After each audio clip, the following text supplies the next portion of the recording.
In a major action against the news portal NewsClick, the Delhi police on Tuesday seized the laptops and mobile phones of 7 journalists while conducting raids in at least 35 locations, including houses of these journalists and places associated with NewsClick. The massive raids came following the big revelation made by the New York Times exposing NewsClick and its journalists a couple of weeks ago. The anti-nationalist news portal used to sprinkle its coverage with the Chinese government and has been receiving funds from China, disclosed the New York Times. The news portal has been under the scrutiny of the Economic Offences Wing of the Delhi Police and the Enforcement Directorate since details of its links with China emerged. Not only NewsClick received funds illegally, but the documents of the same too were not provided to the authorities according to the sources.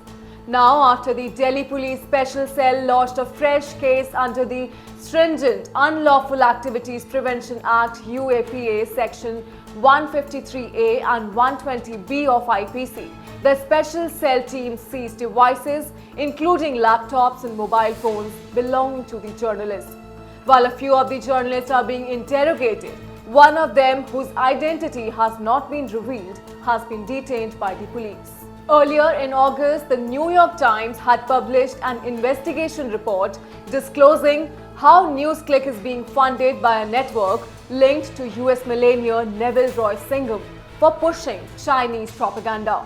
Following the explosive report, at least 255 eminent signatories wrote to the President of Bharat and the CGI calling for a stringent action against NewsClick for painting an anti-Bharat image while saving the reputation of China as it was being scrutinized for developing the COVID-19 pandemic.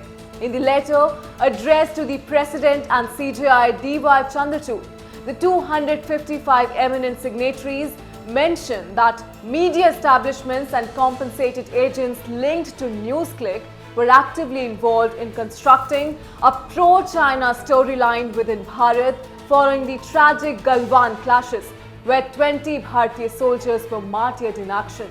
Calling journalists associated with NewsClick as traitors, the letter underlined some of the very serious charges, saying that there were emails with Chinese agents on how to get the world maps changed to show the parts of Bharatiya territory, like the Galwan Valley, as a part of China.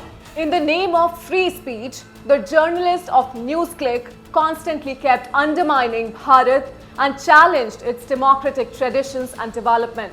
Not to forget, when Bharat released its first indigenous COVID-19 vaccine, Covaxin, during the pandemic.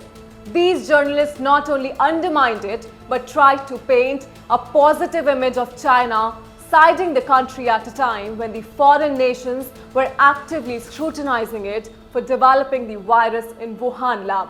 Meanwhile, the Press Club of India has released a statement on the matter and said that they stand in solidarity with the journalists whose fate is yet to be decided.